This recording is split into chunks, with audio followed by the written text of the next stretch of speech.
Hello everyone and welcome back to the channel. आज का video होने वाला है about stage play, stage acting, जो कि थिएटर का सबसे अहम हिस्सा है। So for all the aspiring actors जो कि स्टेज पर एक्ट करना चाहते हैं या नॉर्मली एक्टिंग करना चाहते हैं, do watch this video till the end. मैं शेयर करूंगा अपना first stage play experience, stage play develop कैसे होता है, आप एक्ट कैसे करते हैं और डिफरेंट टॉपिक्स।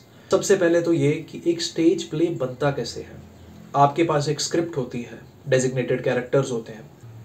पहले होती है फॉर्मल रीडिंग। फॉर्मल रीडिंग में आप स्क्रिप्ट को वैसे पढ़ते हैं जैसे आप नॉर्मल एक अखबार पढ़ रहे हैं। उसमें आपको इमोशन लाने की ज़रूरत नहीं है। वो महज उसलिए होता है ताकि आपको एक स्क्रिप्ट ज़ुबान पर चढ़ जाए, आपको शब्द याद हो जाए, आप स्क्रिप्ट समझ पाए कि स्क्रिप्ट है क्या।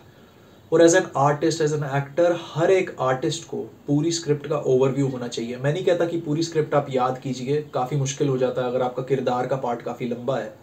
बट अगर आप एक एस्पायरिंग एक्टर है, मेक श्योर कि आपको स्क्रिप्ट का ओवरव्यू पता है, पूरी कहानी पता है। ये नहीं कि सिर्फ अपने किरदार के बारे में पता है कि मेरे डायलॉग इतने हैं, मुझे ये करना है बस। जब तक आपको ओवरव्यू नहीं समझ आएगा तब तक आपको अपना कैरेक्टर नहीं समझ आएगा अच्छे से और आप परफॉर्म उस भाव से नहीं कर पाएंगे। दूसरी बात, पहली रीडिंग के बाद होती है second reading, which is inducing emotions into the dialogues.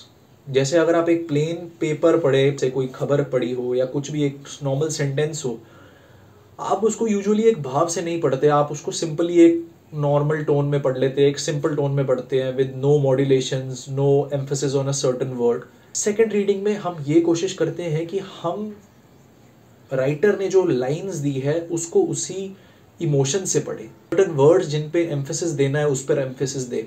आपको बताता हूँ, एक सिंपल लाइन है, कल शाम तुम इतना लेट कैसे आए, क्या हुआ था।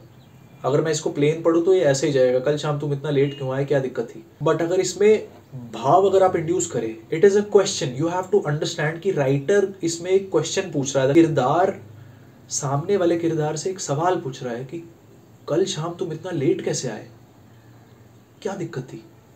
Basically is asking a question, you have to understand कि इस लाइन का मतलब क्या है। और शब्दों से खेलना ही थिएटर है, ये बात आप समझ लीजिए। थर्ड चीज थिएटर की वो है ब्लॉकिंग। हम थिएटर पे मूव कैसे करें। जैसे कि आप जानते हैं, थिएटर एक 360 व्यू नहीं देता है ऑडियंस को, एक फ्रंटल व्यू देता है, एक रिस्ट्रिक्टेड व्यू होता है। तो आप अपने फेलो आर्टिस्ट को ब्लॉक नहीं कर सकते। You don't cross them, you don't stand in front of them. उसके बाद आती है हमारी रिहर्सल्स, मेजर रिहर्सल जो 1 महीने चलती है, 1 हफ्ते चलती है, depending on the length of the play या थिएटर प्ले कितना कॉम्प्लेक्स है आपका। फाइनल जो होता है वो होता है प्ले वाला दिन। प्ले वाले दिन यूजुअली हमारा थिएटर ग्रुप पूरे दिन के लिए हॉल बुक कर देता था, फिर हम एक मेजर स्टेज रिहर्सल करते थे एंड शाम को प्ले करते थे, ताकि थोड़ा टाइम बीच में मेडिटेशन के लिए रहे। ऐसे ही नहीं कि स्पॉन्टेनियस आपने स्टेज प्ले का रिहर्सल किया और स्टेज प्ले कर दिया। एंड ऐसे बनता है एक स्टेज प्ले। रही बात, मेरा फर्स्ट स्टेज प्ले एक्सपीरियंस था चंडीगढ़ में टैगोर थिएटर में। प्ले था एक और बीरबल, जो कि कश्मीरी पंडित हिस्ट्री के बारे में है, राकेश रोशन भट्ट जी ने लिखा है। मेरा किरदार था महाराजा रंजीत सिंह जी का। मुझे अभी भी याद है जब मैं स्टेज पे चढ़ा था और लाइटें मेरे पे आई थी, I was really scared because मैंने कभी क्राउड फेस नहीं किया था और ऐसे सामने इतने लोग देखकर मैं बहुत नर्वस हो गया, मुझे पैल्पिटेशंस हो गई थी। But I calm down. Abruptly आपको काम डाउन होना पड़ता है ताकि आप डायलॉग डिलीवर कर पाए। आई थिंक वो एड्रेनलिन रश जो होता है वो बहुत इंपॉर्टेंट होता है। इट इग्नाइट्स योर परफॉर्मेंस अगर आप उसको कर्व कर पाए।